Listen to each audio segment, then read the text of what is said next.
నమస్తే త్రీడఫ్లార్ న్యూస్ కి స్వాగతం. నేను సుధా. వార్తల్లో ముందుగా ముఖ్యాంశాలు. అమరావతిలో పనులు ప్రారంభించిన అధికారులు.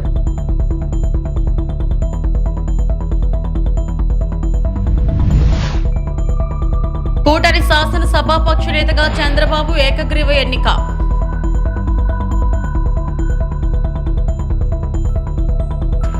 ఆంధ్ర ప్రీమియర్ లీగ్ మన ఆంధ్ర మన ఏపీఎల్ నూతన లోగో ఆవిష్కరణ.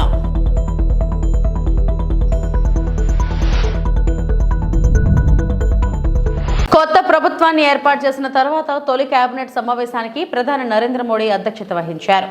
శ్రీ రాజ్నాథ్ సింగ్, శ్రీ అమిత్ షా, శ్రీ జేపీ నడ్డా, శ్రీ నితిన్ గడ్కరీ, శివరాజ్ సింగ్ చౌహాన్, శ్రీమతి సహా కేంద్ర మంత్రులు నిర్మలా సీతారామన్తో పాటు ఇతర కేబినెట్ మంత్రులు హాజరయ్యారు.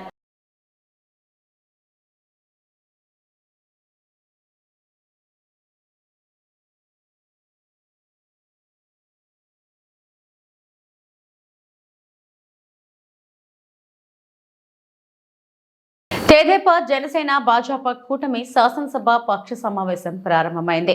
కూటమి తరపున గెలిచిన ఎమ్మెల్యేలు విజయవాడ ఏ కన్వెన్షన్ లో భేటీ అయ్యారు. తెదేపా అధినేత చంద్రబాబును శాసనసభ పక్ష నేతగా ఎన్నుకున్నారు. చంద్రబాబును సీఎం అభ్యర్థిగా పవన్ కళ్యాణ్ ప్రతిపాదించగా 3 పార్టీల ఎమ్మెల్యేలు ఏకగ్రీవంగా ఆమోదం తెలిపారు. ఈ ఏకగ్రీవ తీర్మానాన్ని కూటమి నేతలు గవర్నర్ కు పంపనున్నారు. అనంతరం ప్రభుత్వ ఏర్పాటుకు గవర్నర్ ఆహ్వానం పలకనున్నారు. బుధవారం ఉదయం 11:27 ముఖ్యమంత్రిగా చంద్రబాబు ప్రమాణ స్వీకారం చేయనున్నారు. ప్రజలు మనల్ని ఆశీర్వదించారు, గెలిపించారు. ఇదే ఈ యొక్క ఎన్నికల్లో మనందరం గుర్తుపెట్టుకోవాల్సిన ఒక ప్రత్యేకమైన విషయం. నేను చాలాసార్లు ఎన్నికలైన తర్వాత సమీక్షలు చేసుకున్నాం, కానీ ఇలాంటి విజయం, ఇలాంటి సాటిస్ఫాక్షన్ ఎప్పుడూ లేదు. దీనికి కారణం ప్రజలు మన మీద నమ్మకం పెట్టుకున్నారు. పార్లమెంట్ ఎన్నికల్లో కాదు, అసెంబ్లీ ఎన్నికల్లో చూస్తే 95,000 ఓట్ల మెజారిటీతో గెలిపించారు. గాజువాక 95,000 ఓట్ల మెజారిటీతో గెలిపించారు. ఈ విషయాలు నేను పవన్ కళ్యాణ్ గారు ఢిల్లీకి వెళ్ళినప్పుడు, పురంధేశ్వరి గారు వచ్చినప్పుడు, ఈ రాష్ట్రంలో ఇచ్చిన మ్యాండేట్ వల్ల ఢిల్లీలో మమ్మల్ని అందరూ గౌరవించే పరిస్థితికి వచ్చారు. మీ గెలుపు వల్ల ఈరోజు ఆంధ్రప్రదేశ్ రాష్ట్ర ప్రతిష్ట పెరిగింది, గౌరవం పెరిగింది. మనకు కూడా గౌరవం పెంచుకునే పరిస్థితికి వచ్చాం. అయితే ఇక్కడ ఒక విషయం మనం గుర్తుపెట్టుకోవాల్సింది, ఎంపిక చేసినప్పుడు అన్ని విషయాలు మేము కూలంకుషంగా ఆలోచించాం. ఏ సీటు ఏ అభ్యర్థులు ఏ పార్టీ తీసుకుంటే గెలుస్తారో ఆలోచించాం. ఒకసారి అవి నేను చాలాసార్లు చూసినప్పుడు సీట్ల ఎంపికలో చాలా సమస్యలు వచ్చేటివి. మొట్టమొదటిసారిగా మొన్న ఎంపికల్లో కూడా చిన్న చిన్న సమస్యలు తప్ప ఎక్కడ పెద్ద సమస్యలు రాలేదు. అంటే మేమందరం కూడా ఒకటి ఆలోచించాం, గెలిపే ధ్యేయంగా పనిచేయాలి. కాబట్టి ఏ సీట్లో ఎవరు సీట్ ఇస్తే వాళ్ళు గెలుస్తారో ఆ సీట్లే ఇచ్చాం. అదే సమయంలో సీట్లు ఇచ్చిన తర్వాత ప్రతి ఒక్కరూ గౌరవించి గెలిపించే బాధ్యతకు వచ్చారు. ఇంకొక పక్కన ఈరోజు మిమ్మల్ని అందరినీ ఇప్పుడే పవన్ కళ్యాణ్ గారు చెప్పినట్టు వారి యొక్క సమయ స్ఫూర్తిని నేను ఎప్పుడూ మర్చిపోలేను.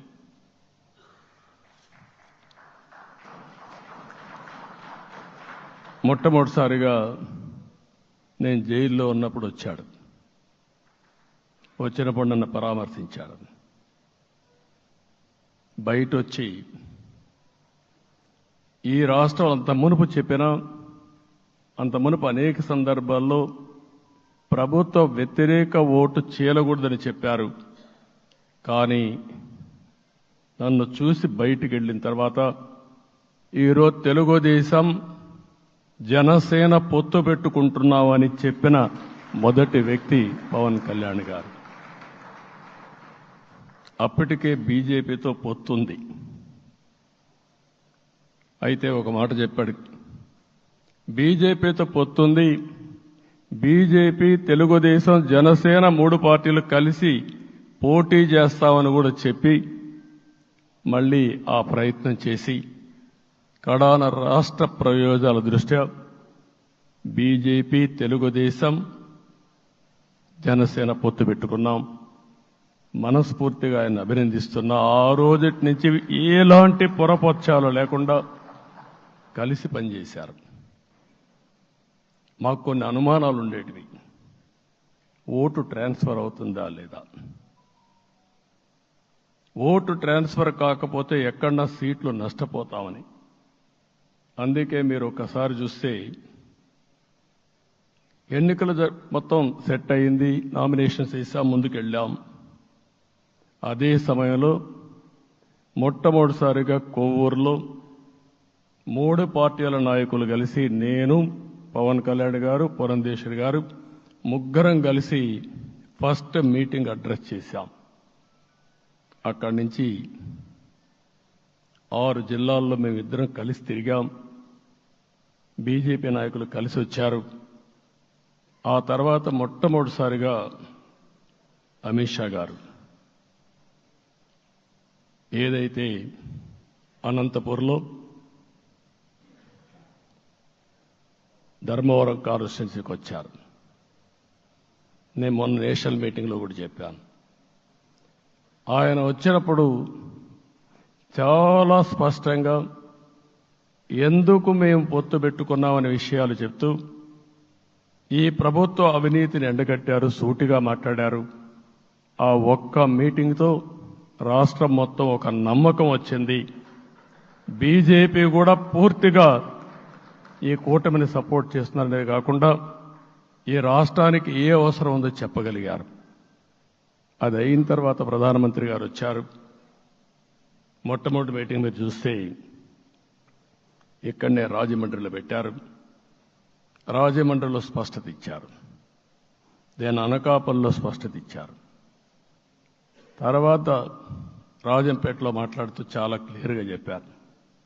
ఇదే విజయవాడకు వచ్చినప్పుడు రోడ్ షో పెడితే నా జీవితంలో ఎప్పుడూ చూడలేదు, ప్రధానమంత్రి గారు కూడా అదే చెప్పారు, బ్రహ్మాండమైన రోడ్ షో విజయవాడలో జరిగిందని ప్రధానమంత్రి గారు కూడా అభినందించే పరిస్థితికి వచ్చారు.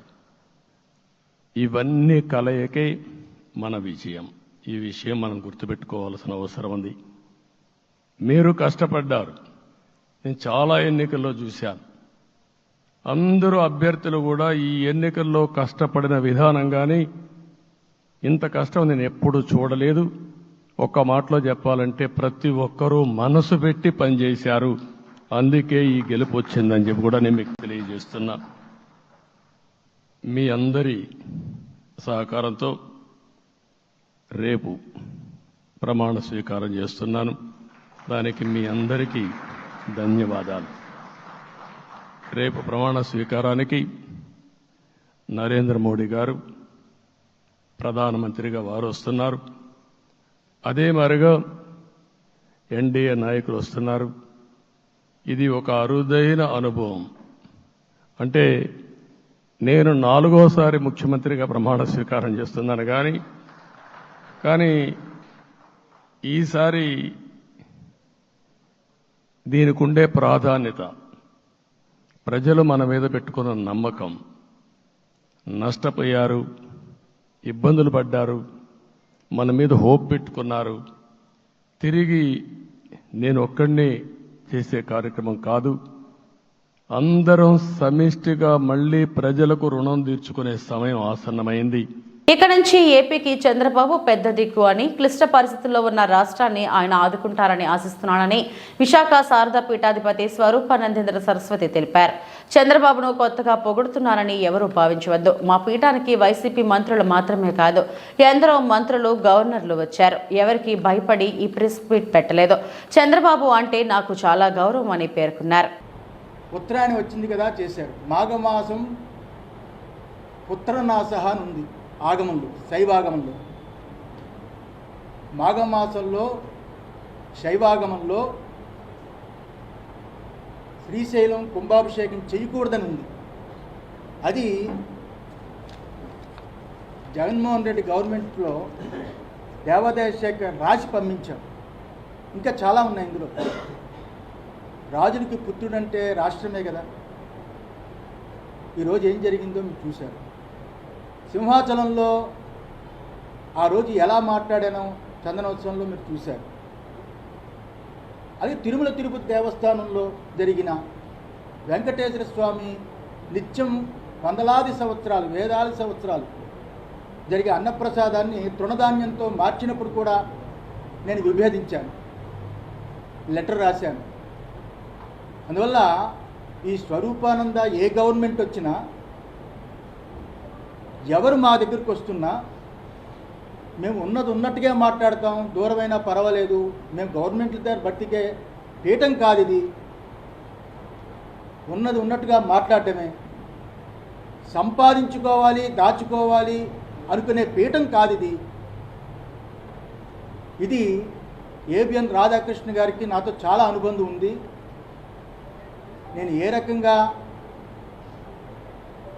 రకంగా ఎటువంటి తప్పులు చేయకుండా ఉంటానో ఆయనకు బాగా తెలుసు.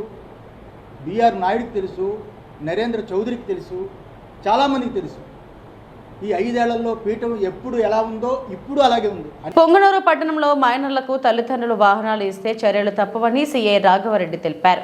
ఈ సందర్భంగా ఆయన సోమవారం పట్టణంలోని పోలీస్ స్టేషన్లో మాట్లాడుతూ తల్లిదండ్రులు తమ పిల్లల పట్ల జాగ్రత్త వహించాలని సూచించారు.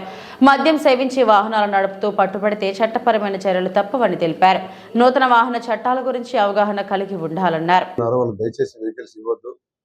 కొంచెం మనం రోడ్డు ఎక్కేటప్పుడు ఎడమ వైపు, కుడివైపు ముందర మనం చూసుకొని రోడ్ ఎక్కాల. ఈ నియమాలు పాటించాలి. రోడ్ యాక్సిడెంట్ అంటే అది అనుకోకుండా జరిగేది. మనం ఏమనుకుంటామంటే జనరల్గా మన తప్పు లేదు కదా అని అనుకుంటాం. రోడ్ యాక్సిడెంట్ జరిగేదే ఎదుటి వాళ్ళు చేసే తప్పుల వల్ల మనకు ప్రమాదం జరిగి ఏదైనా జరుగుతుంది. సో ఎదుటివాడు డ్రైవింగ్ చేసేటప్పుడు నుంచి కూడా తప్పించుకొని తోలడమే డ్రైవింగ్. ఈ కాన్సెప్ట్ మర్చిపోయి ప్రతి ఒక్కరికి కొంచెం ఫీల్ అవుతుంటాడు, వాడు తప్పు చేసి నన్ను గుద్దినాడని. సో దయచేసి డ్రైవింగ్ చేసే ప్రతి ఒక్కరికి కూడా నేను విన్నవించుకోవడం ఏమిటంటే, ఎదుటి వ్యక్తి చేసే తప్పుల వల్ల మనకు ప్రమాదం జరిగే అవకాశం ఉంటుంది కాబట్టి వాటి నుంచి తప్పించుకొని తోలడమే డ్రైవింగ్. ఇది ఒకటి మనసులో పెట్టుకుంటే ఎలాంటి ప్రమాదాలు జరగవు.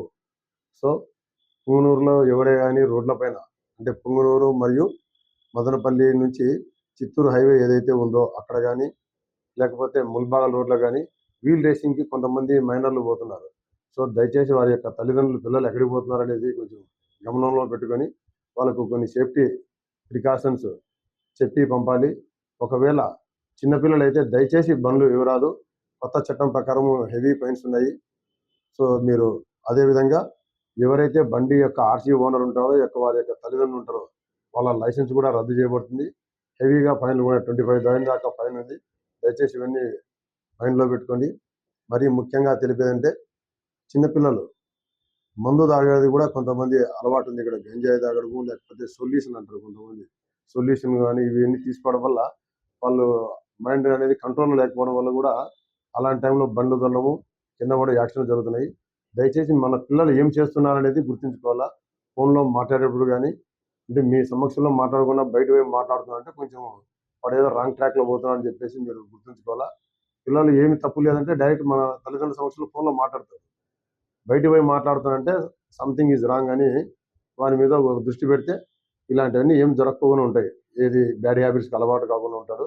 పిల్లలు ఎలాంటి తప్పు చేయకుండా, మీ పిల్లలు ఎలాంటి ప్రమాదాలకు గురి కాకుండా సక్రమైన మార్గంలో ఉంటారు. దయచేసి మళ్ళీ చెప్తాను, వెహికల్స్ డ్రైవింగ్ చేసేటప్పుడు ఎటువంటి పరిస్థితుల్లో కూడా డ్రింక్ చేసి తోలకోకుండా ఉండాలా. మైనర్లకు బండ్లు ఇవ్వకుండా ఉండాలని చెప్పేసి మనస్ఫూర్తిగా కోరుకుంటాను. Thank you. శ్రీ వెంకటేశ్వర స్వామి వద్ద తప్పించుకోవాలని టీటీడీ ఈవో ధర్మారెడ్డి ఎన్నో ప్రయత్నాలు చేశారని బీజేపీ నేత నవీన్ కుమార్ రెడ్డి తెలిపారు.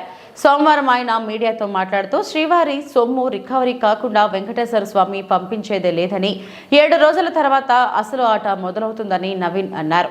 రికవరీ చేసిన తర్వాత వెంకటేశ్వర స్వామి రిలీవ్ చేస్తారని తెలిపారు.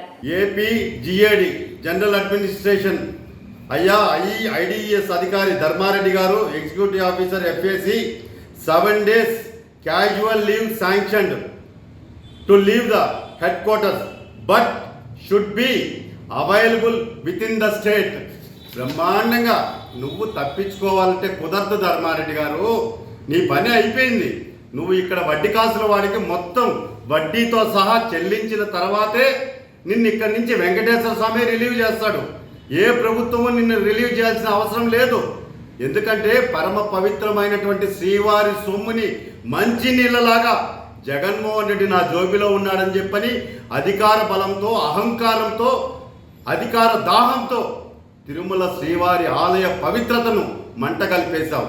ఈరోజు నీకు వెంకటేశ్వర స్వామి లీవ్ కూడా శాంక్షన్ చేయాల. 7 రోజులు క్యాజువల్ లీవ్ ఇచ్చాడు ఈ రాష్ట్రంలోనే ఉండమని చెప్పి.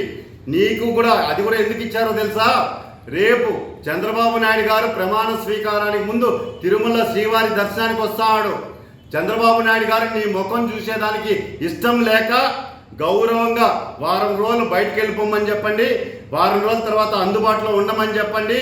మొత్తం సిబిఐ ఎంక్వైరీ, సిఐడి ఎంక్వైరీ అన్నీ కూడా శ్రీవారి సేవా టికెట్ల మీద, శ్రీవారి దర్శనాల మీద ఎన్ని వేల కోట్లు ఈరోజు నేషనల్ బ్యాంక్ నుంచి ప్రైవేట్ బ్యాంకులకి తరలించారు, ఎన్ని వందల కోట్లు ఈరోజు సివిల్ కాంట్రాక్టర్ల కోసం మీరు 10% కమిషన్కి శ్రీవారి వెంకటేశ్వర స్వామికి పంగనామాలు పెట్టారో ఇవన్నీ కూడా లెక్క తేల్చేదానికే వారం రోజులు మాత్రం నిన్ను ఊపిరి పీల్చుకోమని చెప్పి భగవంతుడే అవకాశం ఇచ్చాడు.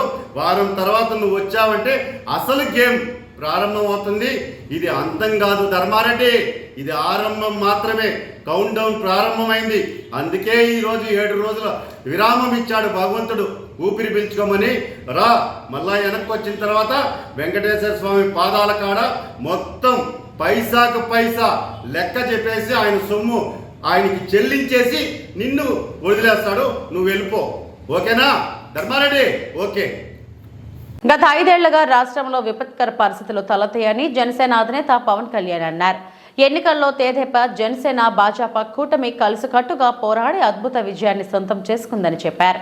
కూటమి శాసనసభ పక్ష నేతగా చంద్రబాబు పేరును ప్రతిపాదించిన అనంతరం పవన్ మాట్లాడారు. తెదేపా, జనసేన, భాజపా ఎమ్మెల్యేలకు శుభాకాంక్షలు. అందరం కలిసికట్టుగా పోరాడి అద్భుతమైన మెజారిటీతో గెలిచాం. 164 శాసనసభ స్థానాలు, 21 ఎంపీలను ఎన్డీఏ కూటమి దక్కించుకుంది. అద్భుతమైన విజయం ఇది. కూటమి అంటే ఎలా ఉండాలో రాష్ట్ర ప్రజలు కలిసికట్టుగా చూపించారు. ప్రభుత్వ వ్యతిరేక ఓటు చీలనివ్వమని ఇప్పటం సభలో చెప్పాం. అదే మాటపై నిలబడ్డాం. ఒడిదుడుకులు ఎదుర్కొన్నాం, తగ్గాం. ప్రజల్లో నమ్మకాన్ని పెంచి అద్భుతమైన మెజారిటీతో ప్రభుత్వాన్ని స్థాపించబోతున్నాం. కక్ష సాధింపులకు, వ్యక్తిగత దూషణలకు ఇది సమయం కాదు. మనమందరం సమిష్టిగా ప్రభుత్వాన్ని ముందుకు తీసుకెళ్లాలి. రాష్ట్రాన్ని అభివృద్ధి పదంలోకి తీసుకువెళ్లాలి. సాగునీరు, త్రాగునీరు, విద్య, వైద్యం, శాంతి, భద్రతల విషయంలో బలంగా నిలబడతామని చెప్పాం.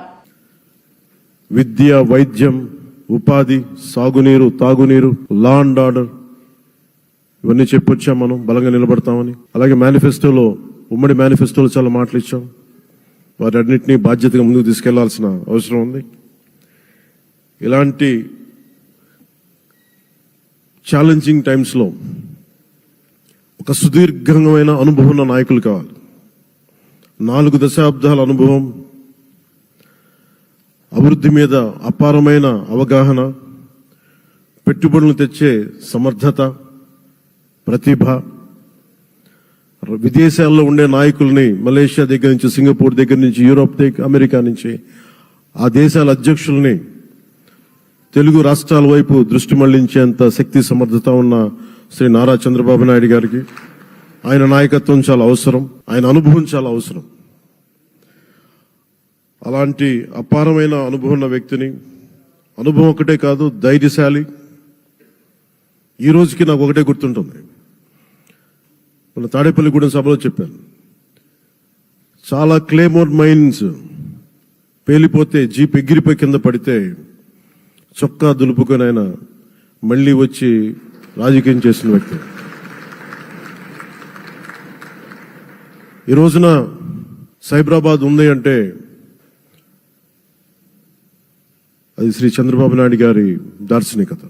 అలాంటి వ్యక్తి, ఆయన అనుభవం ఈ రోజున 2024 ఆంధ్రప్రదేశ్కి ఎన్డీఏ కూటమి తరపు నుంచి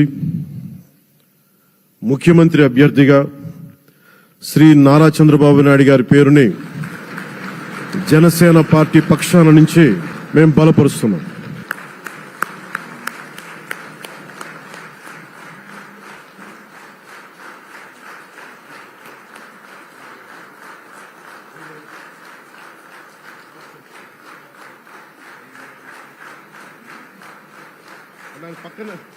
ఇది నేను ఆయన పక్కన పెట్టుకుని చెప్పాలి. ఆయన నలిగిపోయారు. జైల్లో చూశాను ఆయన. పాపం భువనేశ్వర్ గారి బాధను చూశాను. నేను అనుకున్నాను, అమ్మ మీరు కన్నీళ్ళు పెట్టుకోండి, మంచి రోజులు వస్తాయని చెప్పిన మంచి రోజులు వచ్చినాయి.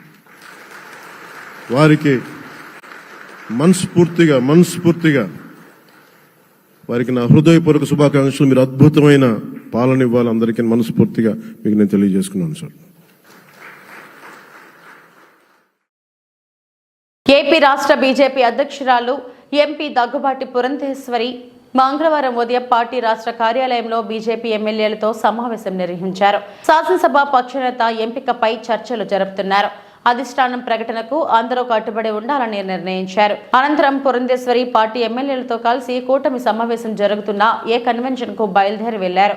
ఈ సందర్భంగా దగ్గుబాటి పురంధేశ్వరి మాట్లాడుతూ రాష్ట్ర ప్రజలు కూటమిపై విశ్వాసంతో మంచి విజయం సాధించారని అన్నారు. ప్రజలు ఇచ్చిన భరోసాను తమ పని తీరుతో నిలబెట్టుకుంటామని స్పష్టం చేశారు. శాసనసభ పక్ష సమావేశంలో పాల్గొని తమ అభిప్రాయాలు వివరిస్తామన్నారు. బుధవారం చంద్రబాబు ముఖ్యమంత్రి ప్రమాణ స్వీకారోత్సవానికి ప్రధానమంత్రి నరేంద్ర మోడీ, కేంద్ర మంత్రి అమిత్ షా వస్తున్నారని, రాష్ట్ర బీజేపీ పక్షాన రేపు తామంతా సభలో పాల్గొంటామని పురంధేశ్వరి పేర్కొన్నారు. జరిగినటువంటి ఎన్నిక జరిగిన తీరు మాత్రమే కాదు, 3 పార్టీల మధ్య ఏర్పడినటువంటి సమన్వయం ఒక రకంగా యావత్ భారతదేశానికి కూడా ఇది ఒక ఎగ్జాంపుల్గా నిలవాలి అని చెప్పి ఢిల్లీలో మాట్లాడుకున్నటువంటి మాట. అటువంటి సందర్భంలో కేవలం ఇక్కడ ఉన్నటువంటి నాయకులకి మాత్రమే కాకుండా ఈ 3 పార్టీలకి సంబంధించినటువంటి ప్రతి కార్యకర్తకి పేరున నేను శిరస్సు వంచి నా నమస్కారాలు తెలియజేస్తున్నాను. అదేవిధంగా తెలుగు ప్రజలు గడిచిన 5 సంవత్సరాల కాలంలో వారు ఎదుర్కొన్నటువంటి సమస్యలు, ఒక విధ్వంసకర పాలన, విద్వేషపూరిత పాలన, కక్షపూరితమైనటువంటి పాలన ఎదుర్కొన్నటువంటి సందర్భంలో అభివృద్ధి అన్న పదానికి అసలు అర్థం లేకుండా పోయినటువంటి నేపథ్యంలో సంక్షేమం, నిజమైనటువంటి సంక్షేమం అన్నది ప్రజలు దూరమైనటువంటి సందర్భంలో విసిగి వేసారిపోయినటువంటి ప్రజలందరూ కూడా మనం ఊహించలేదు. ఇంతటి ఘనమైన విజయం మనం సాధించగలమని చెప్పి మనం ఊహించలేదు. ఖచ్చితంగా అధికారంలోకి వస్తాము అనేటువంటి భావన ప్రతి ఒక్కరిలో ఉన్నప్పటికీ, ప్రతి నాయకుడికి వచ్చినటువంటి మెజారిటీని ఒక్కసారి మనం చూసినట్లయితే ప్రజలు ఒక కసితోటి ఎట్లాగైనా సరే ఈ యొక్క ప్రజా వ్యతిరేక పాలనకి అంతం పొందించాలి, జగన్మోహన్ రెడ్డి అనేటువంటి ఒక రాక్షసుడు ఎవరైతే పరిపాలిస్తున్నారో ఇంటికి పంపించాలి అనేటువంటి భావన ఏదైతే వారి మనసులో కరుడుగట్టి ఉన్నదో అది వారు బయటికి చెప్పకనే వారు ఓటు మాధ్యమంగా తెలిపినటువంటి నేపథ్యంలో వారందరికీ కూడా, తెలుగు ప్రజలందరికీ కూడా నా ధన్యవాదాలు నేను తెలియజేస్తున్నాను. ఒక పక్క అనూహ్యమైనటువంటి విజయం అని చెప్పి మనం అందరం చాలా సంతోషపడినప్పటికీ, రెండవ పక్కన మనం ఈ విజయం నుండి నేర్చుకోవాల్సినటువంటి పాఠాలు కూడా ఉన్నాయి అని చెప్పి గ్రహించవలసినటువంటి అవసరం ఉన్నది అని చెప్పి గట్టిగా విశ్వసిస్తున్నాను నేను. ఎందుకంటే ఎప్పుడైతే రాష్ట్ర అభివృద్ధిని మనం పట్టించుకోకుండా ప్రజల్ని నిజమైనటువంటి సంక్షేమానికి ఎప్పుడైతే మనం దూరం చేస్తామో, మాకు తెలుసు ఏ విధంగా నిర్ణయం చేయాలి అని చెప్పి ప్రజలు ఈ ఎన్నికల్లో ఓట్ల మాధ్యమంగా వారు మనకి ఒక హెచ్చరిక ఇచ్చారు అని చెప్పి నేనైతే భావిస్తున్నటువంటి నేపథ్యం. విశాఖకు పవన్ కళ్యాణ్. నూకాంబిక మొక్కు తీర్చుకున్న పవన్ కళ్యాణ్. అనకాపల్లి నూకాంబిక అమ్మవారి దర్శనానికి వెళ్లిన పవన్ ప్రత్యేక విమానంలో విశాఖ ఎయిర్పోర్ట్ కు చేరుకున్న పవన్ ఆర్భాటం లేకుండా పవన్ టూర్. పార్టీ నేతలను తనతో రావద్దని సూచన. అధికారంలోకి వస్తే నూకాంబిక అమ్మవారిని దర్శించుకుని పిఠాపురం వెళ్తానని అనకాపల్లి రోడ్ షోలో చెప్పిన కళ్యాణ్ అనకాపల్లి నూకాంబిక దేవాలయంకు వెళ్లిన పవన్ వెంట అనకాపల్లి సీఎం రమేష్.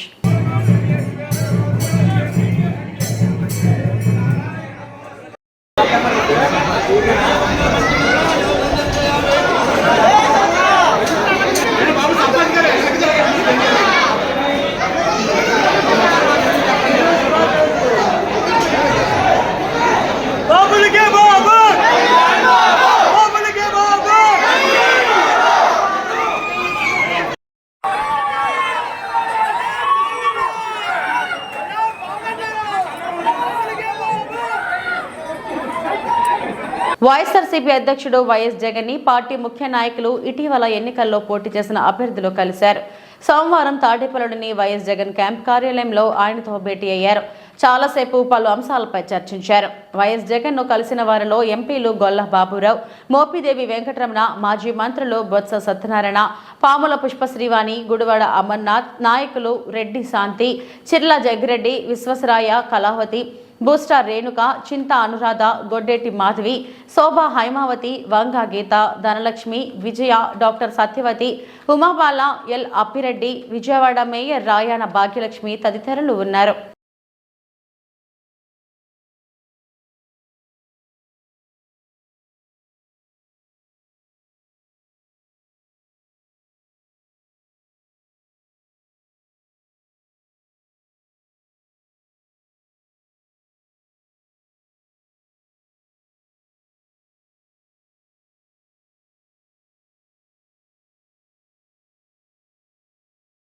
కర్నూలు జిల్లా ఓర్వకల్లు మండలం హసీనాపురం గ్రామంలో వైసీపీ నాయకుడు యంగన్నపై విరుచుకుపడ్డ టీడీపీ గుండాలు. హసీనాపురం మెయిన్ రోడ్డుపై కారులో వెళ్తుండగా దాడికి పాల్పడిన టీడీపీ గుండాలు. కర్నూలు ప్రభుత్వ ఆసుపత్రిలో చికిత్స పొందుతున్న యంగన్నను పరామర్శించిన పాణ్యం మాజీ ఎమ్మెల్యే కాటసాని రామ్ గోపాల్ రెడ్డి.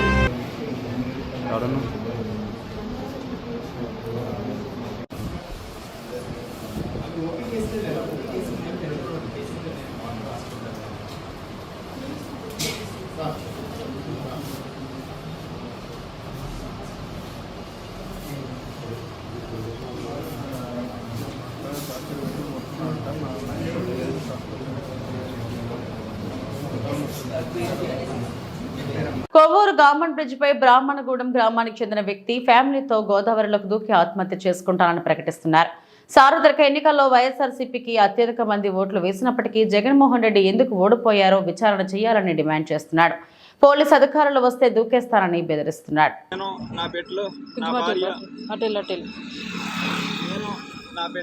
నా భార్య మేమందరం కూడా ఈరోజు ఆత్మహత్య చేసుకుంటాం. మాకు న్యాయం జరగాలండి. ఈ వీడియో జగన్ గారి దగ్గరికి వెళ్ళాలి. మేము చనిపోయినా పర్లేదు, మేము చచ్చిపోయినా పర్లేదు, కానీ జగన్ గారి దగ్గరికి వీడియో వెళ్ళి పెద్ద పెద్ద అధికారులు రాష్ట్రపతి గారి దగ్గర కూడా ద్రౌపది ముర్ము గారి దగ్గర కూడా ఇది వెళ్ళి న్యాయం చేయాలండి మాకు. లేదంటే మా జగన్లో మేము లేకపోతే నేను నా బిడ్డలో కలిసి గోదావరిలో దూకి చచ్చిపోతామండి. నా భార్య మేము మొత్తం మా ఫ్యామిలీ పోయినా పర్లేదు. యావత్ రాష్ట్రంలో ప్రజలందరూ బాగుంటే చాలండి. నేను పోతే పోనీ, నా ఫ్యామిలీ పోతే, ఒక కుటుంబం పోతే పోలేని కుటుంబాలు మన రాష్ట్రంలో, మన ఆంధ్రప్రదేశ్ సౌకర్యంగా ఉంటుంది. ఎందుకంటే ఇంకా ప్రమాణ స్వీకారానికి టైం ఇవ్వమని అడుగుతున్నాం. ఎందుకంటే రేపు పొద్దున ప్రమాణ స్వీకారం చేయబోతున్నారు చంద్రబాబు నాయుడు గారు. ఇంకా ఆయన చేసేస్తే ఇంకా మా చేతుల్లో ఏమీ లేనట్టే. మాకు ఎన్ని సీట్లు వస్తామేంటి? మరి అంత దారుణంగా ఎందుకు ఓడిపోవాలి మేము? మా జగన్ అన్న అంత దారుణంగా ఎప్పుడు ఓడిపోలేదు. ప్రజలందరూ అడుగుతున్నారు మా ఓట్లు ఇయ్యి, మేము వేసిన ఓట్లు ఇయ్యి అంటే ఎవరు సమాధానం చెప్పట్లేదు. మా చావే. మేము చచ్చిపోయామనుకో, మేము చచ్చిపోతే మా యొక్క ఈ కేసు, మా యొక్క ఈ గొడవ, మా యొక్క ఈ యొక్క ధర్నా మొత్తం ప్రజలందరికీ వెళ్ళాలి. ప్రజలందరికీ వెళ్ళి వీడియో చూసి అనేకులు స్పందించి అధికారుల దగ్గర తీసుకెళ్తేనే కానీ, ఎవరో ఒకరు చచ్చిపోతేనే కానీ ఎవరు వినరు. నా ఫ్యామిలీ మేము చచ్చిపోయిన పర్లేదు. ఈ వీడియో మాత్రం అంతటా వైరల్ చేసి మన జగన్ని మళ్ళీ సీఎం చేయాలని మీ అందరికీ నమస్కారం. 2024లో ఎగరవలసిన పార్టీ ఆ పార్టీ కాదండి, కేవలం మా జగనన్న పార్టీ ఎగరాలండి. మా జగనన్న పార్టీ 2024లో ఎగరాలండి. మా జగనన్న సీఎం అవ్వాలి. మా జగనన్న సీఎం అవ్వకపోతే నేను ఇక్కడ నుంచి దూకి చచ్చిపోతాం, మా ఫ్యామిలీ అందరూ దూకి చచ్చిపోతామని మీ అందరికీ తెలియజేస్తున్నాం. ఎవరు చేస్తారో ఎలా చేస్తారో తెలియదు, మాకు న్యాయం జరగాలి. మా సీఎం జగన్ మళ్ళీ సీఎం అవ్వాలి. ఈ 2024 మా జగన్ సీఎం అవ్వాలి. లేకపోతే మేము అందరూ చచ్చిపోతాం, మా ఫ్యామిలీ అందరూ ఇదే గోదావరిలో దూకి చనిపోతాం. మరీ హెచ్చరిస్తున్నాం. మీడియా వారు అందరూ స్పందించండి. జై జగన్, జై జగన్. సాక్షి ఛానల్ సాక్షి పేపర్కు ప్రజాధనాన్ని దోచిపెట్టిన జగన్ను దేశ బహిష్కరణ చేయాలని తెలుగుదేశం పార్టీ రాష్ట్ర ప్రధాన కార్యదర్శి సోమిశెట్టి వెంకటేశ్వర్లు అన్నారు. పెద్ద ఎత్తున మీరందరూ కూడా ఓటు వేసి గెలిపించినందుకు మీకు అందరికీ హృదయపూర్వక నమస్కారం తెలియజేస్తుంది తెలుగుదేశం పార్టీ నుంచి. ఎందుకంటే బాగా ఆలోచించారు. రాష్ట్ర అభివృద్ధి చెందాలని చంద్రబాబు నాయుడు తప్ప ఎవరితో కాదు. చంద్రబాబు నాయుడు ముఖ్యమంత్రి అయితే మళ్ళీ రాష్ట్రం బాగుపడుతుంది, మళ్ళీ మా పిల్లల భవిష్యత్తు బాగుంటుంది ఉద్దేశంతో చంద్రబాబు నాయుడికి పెద్ద మెజార్టీతో కూటమిని గెలిపించడం జరిగింది. జగన్మోహన్ రెడ్డి చేసిన దుర్మార్గం పనులకు, కచ్చ సాధింపులకు ఈ ప్రజలు తగిన గుణపాఠం చెప్పి 11 సీట్లు మాత్రమే ఆయనకు అసెంబ్లీ సీట్ ఇచ్చారు, 4 ఎంపీలు ఇచ్చారు. అయితే ఒకటే నేను అడుగుతున్న జగన్మోహన్ రెడ్డి, నీవు సమాచార శాఖను అడ్డం పెట్టుకొని, సాక్షి ఛానల్ పెట్టుకొని, సాక్షి పేపర్ పెట్టుకొని సమాచార శాఖ నుంచి డబ్బులు ఎంత కొట్టేశారో, మీరు ఎంత వృధా చేశారో, ప్రభుత్వ సొమ్మును ఎంత కాజేశారో, ప్రభుత్వ సొమ్ము అడ్వర్టైజ్మెంట్ల కింద చిత్తుగా డబ్బులు కొట్టేసి ప్రభుత్వానికి నష్టం తెచ్చిన సంగతులు ప్రజలకు తెలియజేస్తున్నారు. అందుకనే ఈ సాక్షి ఛానల్ను ఎటువంటి పరిస్థితుల్లో పేపర్ ఎంతవరకు మనం చదివారు, వాస్తవాలు ఉండవు, అన్ని అబద్ధ కూతలే. ఈరోజు అడుగుతున్నా, వాస్తవాలు తెలియకుండా, నిజాలు చెప్పకుండా, అవాస్తవాలు చెప్పకుండా దొంగ మాటలు వేసి కేవలం ఒక పార్టీకే కొంపు కాసినటువంటి ఈ సాక్షి పేపర్ ఛానళ్ళు, ఈ సొమ్ము ఎవరిది? మంది మన డబ్బులు తీసుకొని బతికేటువంటి ఈ సాక్షి ఛానల్, ఈ పేపరు ఈరోజు వన్ సైడ్గా చేసింది, ప్రభుత్వ సొమ్ము కాజేసింది. అందుకనే ప్రజలందరూ ఆలోచించాలి, ఇటువంటి పేపర్ మనకు అవసరమా? ఇటువంటి పేపర్ చదవాలన్నా? ఇటువంటి ఛానల్ చదవాలన్నా? అందుకే ప్రజలు ఆలోచించండి, ఇటువంటి ఛానళ్ళు పేపర్ను మనం చదవాలన్నా వద్ద నిర్ణయం మీకే వదిలిపెడుతున్నాం. ఎందుకంటే ప్రజలందరూ ఆలోచించి మన డబ్బు చేసుకొని, మన సొమ్ము తీసుకొని మనం మోసం చేసి ఇవాళ రాష్ట్రాన్ని దివాలా తీర్చండి ముఖ్యమంత్రి జగన్మోహన్ రెడ్డి సర్వనాశనం చేశాడు. అందుకనే ఈ యొక్క దగాకోను, ఈ యొక్క రాష్ట్రాన్ని దివాలా తీర్చిన జగన్మోహన్ రెడ్డిని ఈ రాష్ట్రం నుంచి, దేశం నుంచి తరిమి కొట్టాలని చెప్పేసి నేను ప్రజలకు విజ్ఞప్తి చేస్తున్నాను. అదేవిధంగా సాక్షి ఛానళ్ళు, ఈ రెండు సాక్షి ఛానల్ పేపర్ కానీ బాగా ఆలోచించండి మళ్ళొకసారి, ఈ పేపర్ చదవాలన్నా వద్దా? ఈ పేపర్ చదివితే దొంగ వ్రాతలు తప్ప ఏమి ఉండవు, సాక్షి ఛానల్ దొంగ మాటలు తప్ప ఏమీ ఉండవు. అందుకే దయచేసి ఈ యొక్క 2 పేపర్లు, ఈ పేపర్ కానీ ఛానళ్ళు మీరు చూస్తారా చూడాలా అది మీకే వదిలిపెడుతున్నాం. ఈ రాష్ట్రాన్ని సర్వనాశనం చేశారు, అడ్డదుడ్డంగా డబ్బులు. అందుకనే నేను ముఖ్యమంత్రి చంద్రబాబు నాయుడు రేపు ప్రమాణ స్వీకారం అయిన తర్వాత దీనిపైన ఎంక్వైరీ చేయండి, దీనిపైన దిగ్గు తేల్చండి. ఎందుకంటే ప్రభుత్వ సొమ్ము కాజేసేటువంటి దుర్మార్గపు సాక్షి ఛానల్ కానీ పేపర్ మీద ఇటువంటి ఎంక్వైరీ చేయించి వాళ్ళని తగిన శిక్ష విధించి జైలు పెట్టించడానికి కూడా సిద్ధంగా కావాలని కూడా తెలియజేస్తా ఉన్నా. అమరావతిలో పనులు అధికారులు ప్రారంభించారు. ఎన్డీఏ కూటమి ప్రభుత్వం ఏర్పడుతున్న తరుణంలో రాజధాని అమరావతిలో పనులు పునఃప్రారంభమయ్యాయి. సీడ్ యాక్సిస్ రోడ్ ప్రధాన శంకుస్థాపన చేసిన ప్రాంతాల్లో పెరిగిపోయిన ముళ్ల చెట్లను తొలగించే పనులను అధికారులు చేపట్టారు. మొన్నటి వరకు కారు చీకటిగా ఉన్న సీడ్ యాక్సిస్ రోడ్ ఇప్పుడు విద్యుత్ దీపాలతో వెలుగులు జిమ్ముతుందని స్థానికులు ఆనందం వ్యక్తం చేస్తున్నారు.